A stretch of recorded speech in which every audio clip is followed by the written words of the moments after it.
আসসালামু আলাইকুম। আশা করি তোমরা সবাই ভালো আছো। বর্তমান বিশ্বের যে পরিস্থিতি, করোনা পরিস্থিতিতে বাংলাদেশ সরকার যে উদ্যোগ নিয়েছে, অর্থাৎ শিক্ষা প্রতিষ্ঠান বন্ধ থাকায় আমরা অনেক পড়ালেখায় পিছিয়ে আছি। এই কারণে বাংলাদেশ সরকার অনলাইন ক্লাস ব্যবস্থা চালু করেছে। সেই ক্লাস ব্যবস্থায় আমি নবম শ্রেণীর গণিত বিষয় থেকে ক্লাস নেব। আজকে আমি ক্লাস নেব তোমাদের যে অ্যাসাইনমেন্ট দিচ্ছে, অর্থাৎ বোর্ডের সিলেবাস থেকে যে অ্যাসাইনমেন্ট দিচ্ছে সেই অ্যাসাইনমেন্টের উপর। অনেকেরই সমস্যা হচ্ছে, আমার কাছে অনেকেই ফোন করছে, অনেকেই। সে কারণে আমি এই সমস্যার সমাধানগুলো করার চেষ্টা করছি। সম্ভবত সবগুলোই করে পারবো না, যেটুক পারি সেটুক করে দেব। তোমরা সবাই ক্লাসগুলো সুন্দর করে দেখবে এবং সেগুলো প্রতিবেদন আকারে জমা দেবে আগামী বৃহস্পতিবার। তো শুরুতে আমি আমার পরিচয়টা দিয়ে নিই। আমার পরিচয়, আমি মোহাম্মদ আফজাল হোসেন, গণিত শিক্ষক, Satkhira town girls high school. আমরা দেখছি যে বোর্ড থেকে একটা অ্যাসাইনমেন্ট দিছে তোমাদের জন্য, গণিতের প্রথম অধ্যায়, দ্বিতীয় অধ্যায় এবং 16 অধ্যায় মিলে। প্রথম অধ্যায় হলো বাস্তব সংখ্যা। সেই বাস্তব সংখ্যা থেকে দুটো প্রশ্ন দিয়েছে, তার ভিতর থেকে আমি একটা সমাধান করে দেব, বাকিটা তোমাদের বাড়ির কাজ থাকবে। আর সেট অফ ফাংশন থেকে বাস্তব সংখ্যা থেকে সমস্যা দিয়েছে এখানে 1 2 3 তিনটা, তার ভিতরে 2টা সমাধান করে দেব, বাকিটা তোমরা বাড়িতে করবে। আর সেট অফ ফাংশন থেকে সমস্যা দিয়েছে হলো একটি সৃজনশীল প্রশ্ন, সেটার আংশিক আমি করে দেব, আর বাকিটা তোমাদের বাড়ির কাজ থাকবে। চলো আমরা তাহলে সমস্যাগুলো সমাধান করার চেষ্টা করি। অধ্যায় 1,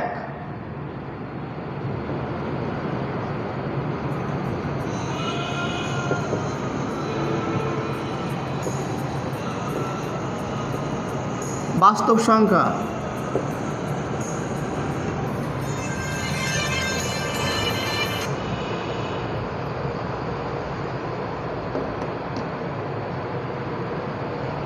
প্রথম সমস্যা হলো 1 নম্বরে দিয়েছে 0.6 পৌনঃপুনিক গুণ 0.9 পৌনঃপুনিক। তোমরা সবাই এই পৌনঃপুনিক সম্পর্কে কিছুটা ধারণা রাখো, তারপরে বিস্তারিত ধারণা আমি এখন দিচ্ছি। দেখো, এইটা কিন্তু সাধারণ দশমিক ভগ্নাংশ না। এই পৌনঃপুনিক অর্থাৎ এটা হলো আবৃত দশমিক ভগ্নাংশ। এটা বলে আবৃত দশমিক ভগ্নাংশ। কি বলে এটা? আবৃত দশমিক ভগ্নাংশ। অর্থাৎ এই আবৃত দশমিক ভগ্নাংশ মানে 0-র পরে 6 পৌনঃপুনিক থাকলে এটা বারবার 6 6 6 6 6 অগণিত 6 অগণিত 6 এখানে আসে। এই কারণে শুধুমাত্র একটি 6-এর উপর পৌনঃপুনিক দিলে বোঝা যাবে এটা হলো আবৃত দশমিক ভগ্নাংশ। অর্থাৎ এই 6গুলো মুছে দিয়ে একটির উপর পৌনঃপুনিক চিহ্ন দেওয়া হয়। এবার চলো সমাধান কিভাবে করতে হবে, এটার গুণ আমরা কিভাবে করব। খুবই সহজ অঙ্কটা। প্রথম নিয়ম হলো যে সংখ্যা থাকবে দশমিক পৌনঃপুনিক সব বাদ দিয়ে দিতে হবে। বাদ দেওয়ার পরে দশমিক পৌনঃপুনিকের আগে যেগুলো সংখ্যা থাকবে, যে সংখ্যা থাকবে সেই সংখ্যাগুলো বিয়োগ। অর্থাৎ দেখো 6 পৌনঃপুনিক আমরা 06 লিখছি, তারপরে পৌনঃপুনিকের আগে যেগুলো সংখ্যা আছে সেটা বিয়োগ করছি, অর্থাৎ এখানে 0 আছে, 0 বিয়োগ করে দিছি। এরপরে পৌনঃপুনিকের জন্য শুধু 9। যদি এরকম থাকে পৌনঃপুনিক এবং দশমিকের মাঝখানে কোনো সংখ্যা থাকে, অর্থাৎ কি বললাম, পৌনঃপুনিক এবং দশমিকের মাঝখানে যদি কোনো সংখ্যা থাকে তাহলে তার জন্য প্রত্যেকটা অঙ্কের জন্য একটি করে 0 নিতে হবে। এখানে তো পৌনঃপুনিক এবং দশমিকের মাঝখানে কোনো সংখ্যা নেই বা অঙ্ক নেই, সেই কারণে কোনো 0 এখানে বসাইনি। ঠিক একইভাবে গুণ চিহ্ন দিলাম, দেওয়ার পরে 09 বিয়োগ, আমি আবার বলি পৌনঃপুনিকের আগে যতগুলো সংখ্যা থাকবে ততগুলো সংখ্যা এখানে বিয়োগ করতে হবে। তাহলে এখানে পৌনঃপুনিকের আগে কত সংখ্যা আছে? শুধুমাত্র 0 আছে, এই কারণে 0 বিয়োগ। একইভাবে পৌনঃপুনিকের জন্য 9, আর পৌনঃপুনিক আর দশমিকের মাঝখানে কোনো অঙ্ক নেই, বিধায় ওখানে কোনো শূন্য বসবে না। এবার 06 থেকে 0 বাদ দিলে 6 ভাগ 9 গুণ 09 থেকে 0 বাদ দিলে 9 ভাগ 9, অর্থাৎ এখানে আসছে 9 9 কাটাকাটি, আর এখানে যদি 3 দিয়ে কাটাকাটি করি হলো এখানে 2 আর এখানে হলো 3, তাহলে 2 ভাগ 3। এইটা যদি আমরা আবার ভাগ করি তাহলে কি হবে?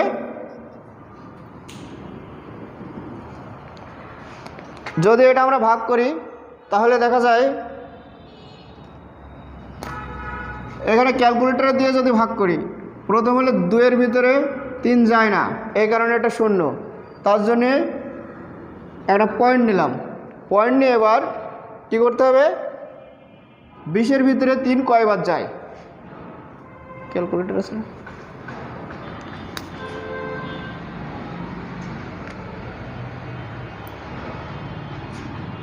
ভাগ করলে 6 6 6 6 এরকম আসে, ওখানে তো 6 আসে, এই কারণে কি 0-এর পরে পয়েন্ট, তারপরে 6-এর পরে পৌনঃপুনিক। এই হলো এটার অ্যান্সার।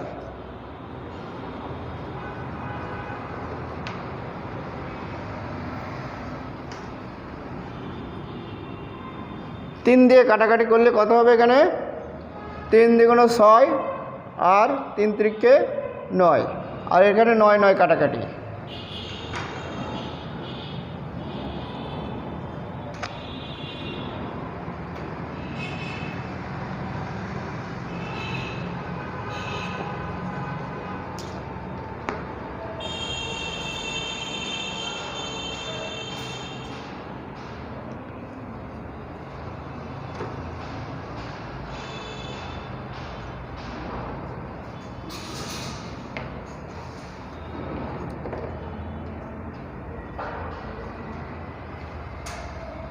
এবার আমরা 3 নম্বর সমস্যায় যাব। বাস্তব সংখ্যার 3 নম্বর সমস্যা।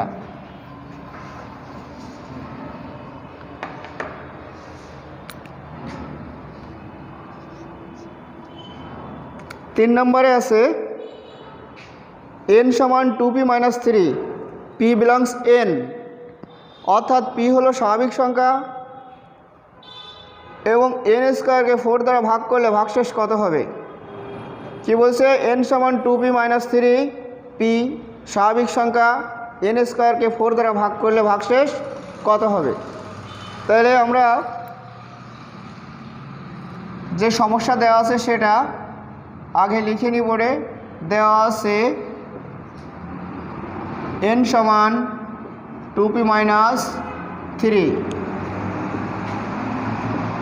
p belongs n,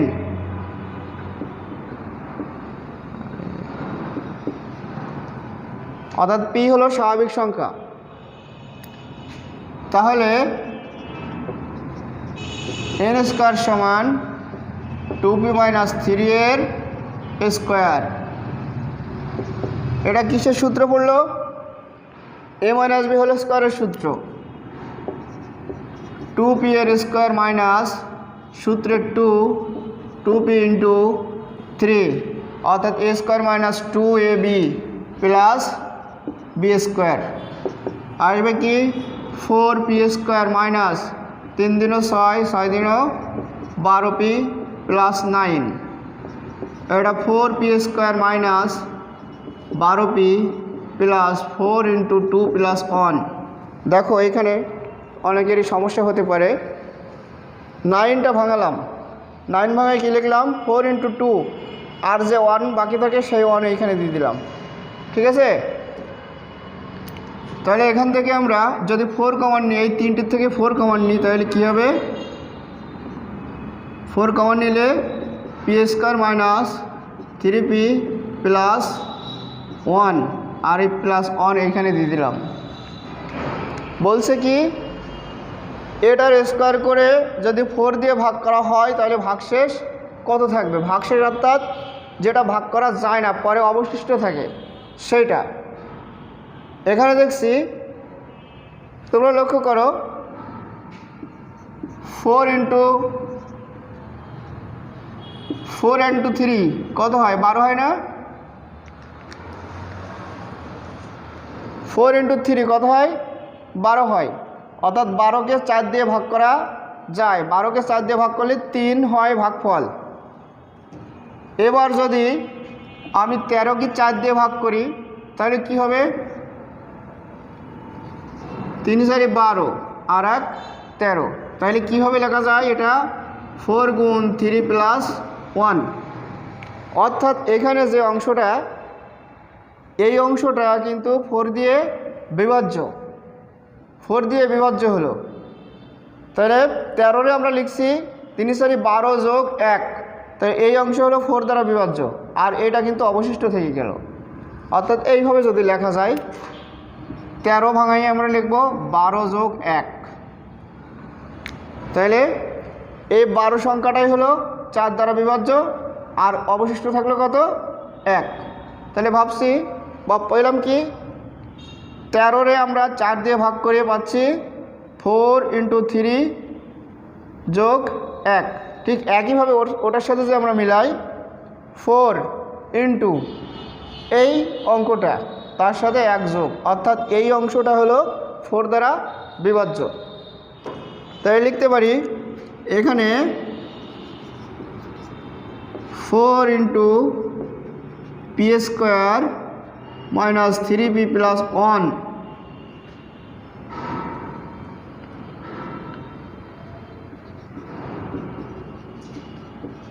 অংশটি 4-এর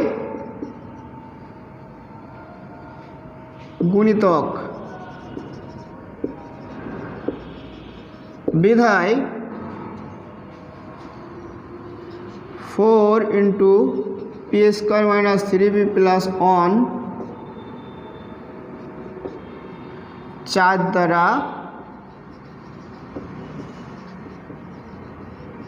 বিভাজ্য।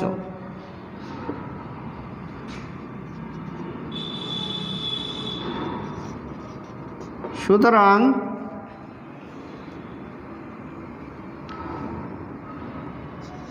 n স্কোয়ারকে 4 দ্বারা ভাগ করলে প্রতি ক্ষেত্রে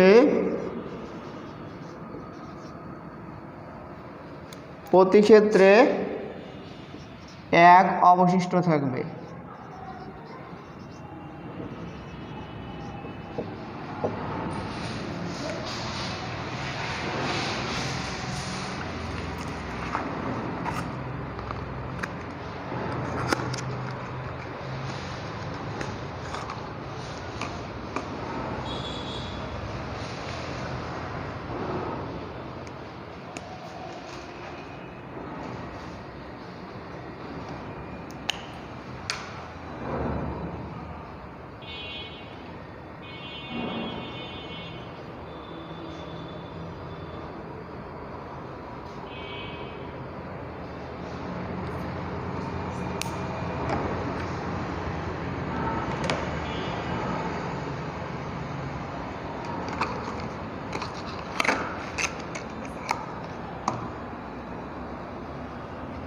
তাহলে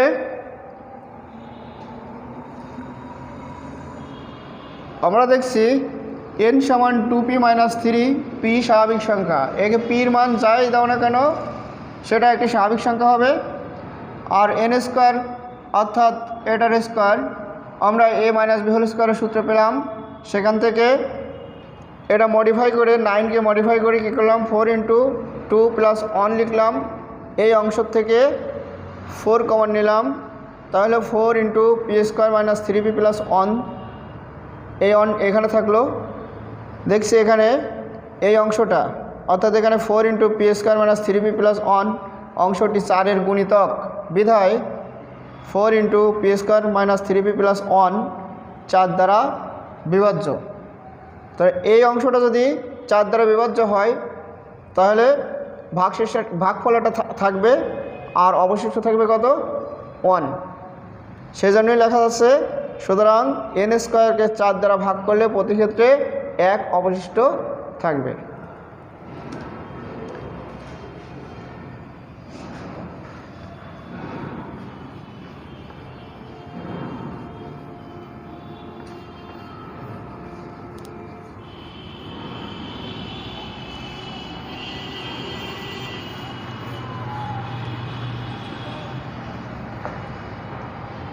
এখন 2 নম্বর অধ্যায় থেকে কিছু সমস্যা দেওয়া আছে, সেই সমস্যা আর তার একটা সৃজনশীল প্রশ্ন দেওয়া আছে, সেখানে আমরা দেখি।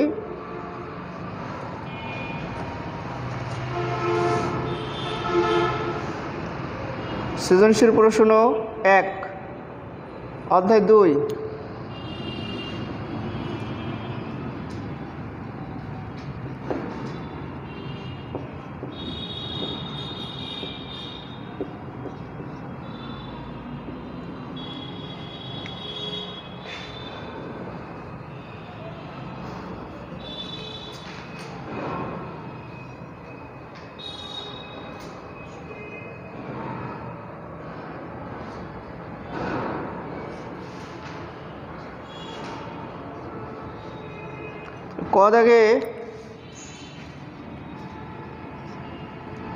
ক দাগে দেওয়া আছে যে x belongs in x² > 3 এবং x³ <= 30 এই সেটকে তালিকা পদ্ধতিতে প্রকাশ করো। তার কি দেওয়া আছে?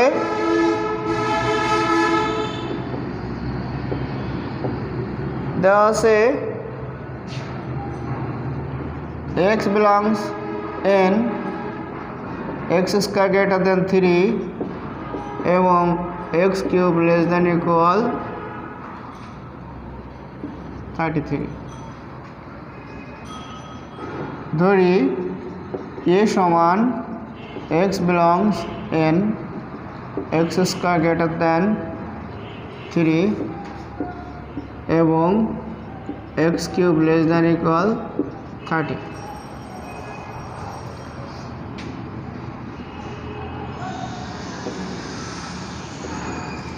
যেহেতু x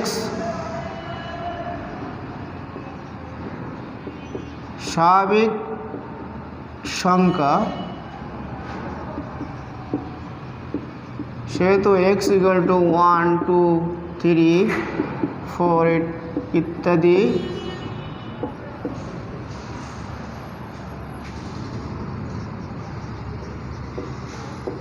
বসিয়ে পাই।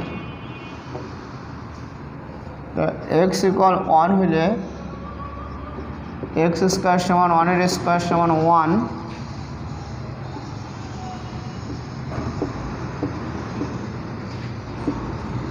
x³ = 1³ = 1 less than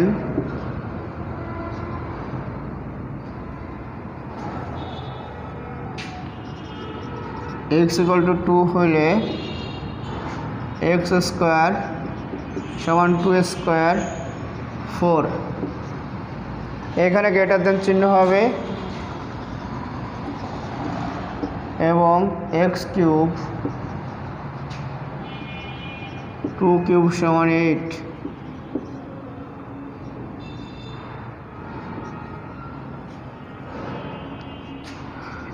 x = 3 হইলে x² = 3² = 9 greater than 3 এবং x³ = 3³ কত? 27 less than equal 30। x = 4 হলে x² = 4² 16 এবং এক্স কিউব সমান 4 কিউব সমান 64 নট লেস দ্যান ইকুয়াল 30। তাহলে দেখো এখানে যখন x = 1 হচ্ছে তখন এক্স স্কোয়ারের মান 1, যেটা 3-এর চাইতে ছোট। এই কারণে এখানে গ্রেটার দ্যান চিহ্নটা কেটে দেওয়া হয়েছে, নট গ্রেটার দ্যান। এখানে এক্স কিউব সমান 1 কিউব সমান 1, যেটা 30-এর চাইতে ছোট, এখানে চিহ্নটা ঠিক আছে, এখানে কোনো কাটাকাটি হয়নি। এরপরে x = 2 হইলে এক্স স্কোয়ার সমান 4 হয়, যেটা 3-এর চাইতে বড়, এখানে এই চিহ্নটা সত্য আছে। এবং এক্স কিউব সমান 2 কিউব সমান 8, যেটা 30-এর চাইতে ছোট, এ কারণে চিহ্নটা এখানে বহাল রাখা হয়েছে। x = 3, এক্স স্কোয়ার কত হয় 9, যেটা 3-এর চাইতে বড়, চিহ্নটা বহাল থাকবে। এখানে এক্স কিউব 3-এর কিউব 27, 30-এর চাইতে ছোট, চিহ্নটা বহাল থাকবে। এরপরে এক্স যদি 4 হয়, এক্স স্কোয়ার 16, 3-এর চাইতে বড়, এই কারণে চিহ্ন বহাল থাকবে। এখানে এক্স কিউব মানে 4-এর কিউব 64, যেটা 30-এর চাইতে বড়, এই কারণে এখানে চিহ্ন বহাল থাকবে না, এই কারণে কেটে দেওয়া হয়েছে। তাহলে এখানে দেখা যাচ্ছে এই মানটা গ্রহণযোগ্য নয়, আর এদিকে এই মানটা গ্রহণযোগ্য নয়। সুতরাং মাঝখানে যে চিহ্নগুলো সত্য অর্থাৎ বহাল আছে, সেই মানগুলোই হবে এই সেটের উপাদান। অর্থাৎ এ কী হবে 2, 3।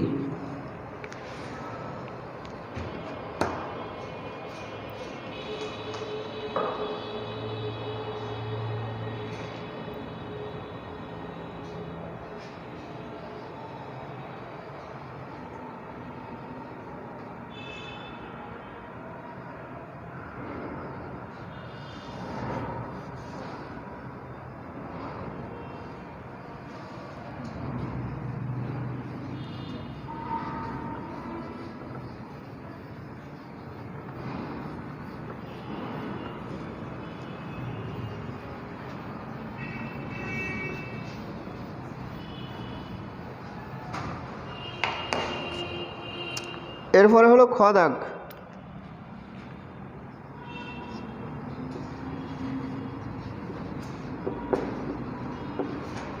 দেওয়া আছে সমান x cube plus k x square minus 4x minus 12, x cube plus k x square minus 4x minus 12।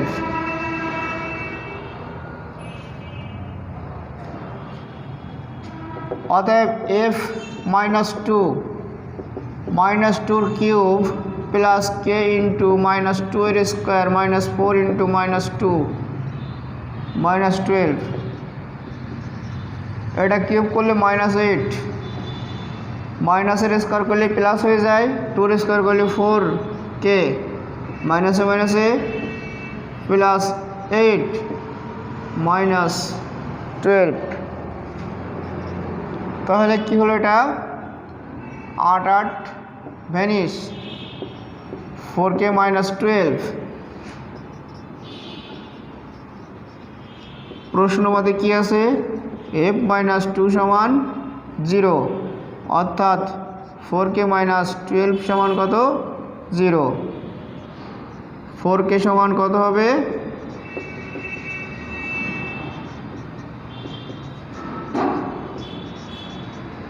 k সমান 3। একটা অংশ, আরেকটা অংশ আছে √k একটি অমূলদ সংখ্যা প্রমাণ করতে হবে। তাহলে k এর মান পেয়ে গেলাম, এখানে k এর মান পেয়ে গেলাম 3, অর্থাৎ √k সমান কি হবে √3।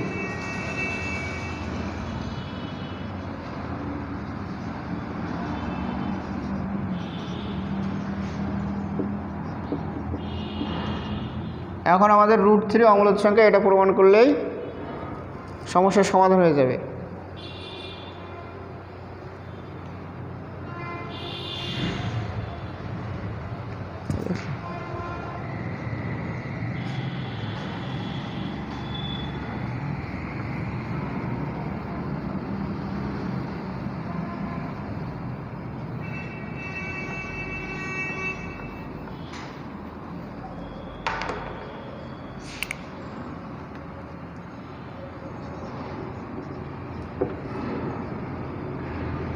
ধরি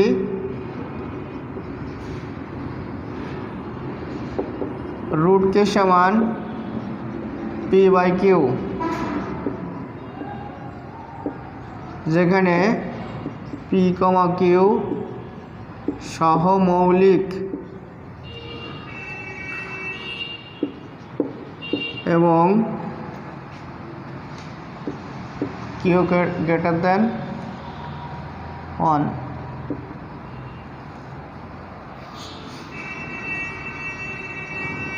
বা রুটকে জায়গায় কত হবে √3 p/q। দুই পাশ বর্গ করো p/q এর স্কোয়ার, তাহলে 3 সমান p²/q²। 3q into p² into q/q²। কী করলাম এটা q দ্বারা গুণ করে,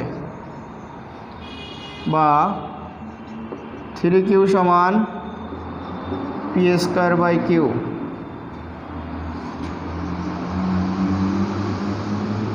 এখানে 3q একটি পূর্ণ সংখ্যা, কিন্তু p²/q পূর্ণ সংখ্যা নয়,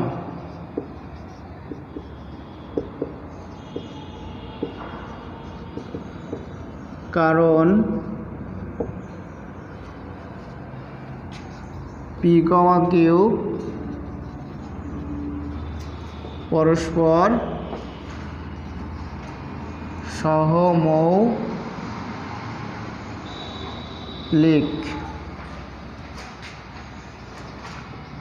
ফলে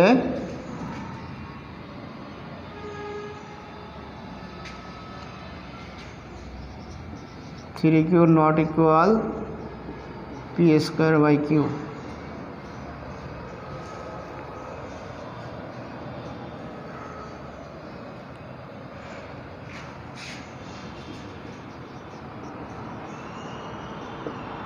সুতরাং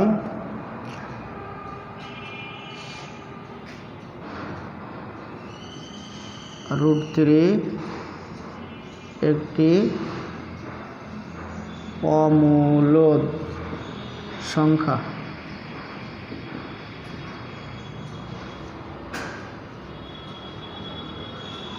প্রমাণিত।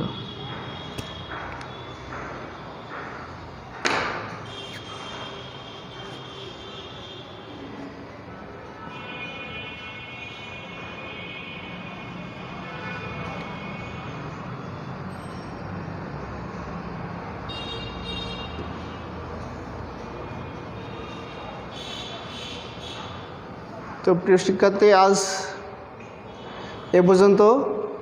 আগামীতে আবার দেখা হবে। করোনার সময় তোমরা সবাই সাবধানে থাকবে। বাইরে বের হওয়ার সময় মাস্ক ব্যবহার করবে। বাড়ি থেকে বাড়িতে সুন্দর করে হাত মুখ ধুয়ে তারপরে গৃহে প্রবেশ করবে। বাড়িতে যারা অসুস্থ আছে তাদের সেবা প্রদান করবে। এই আশাবাদ ব্যক্ত রেখে সবার সুস্থতা কামনা করে আমি আজকের মতো ক্লাস শেষ করছি। আল্লাহ হাফেজ।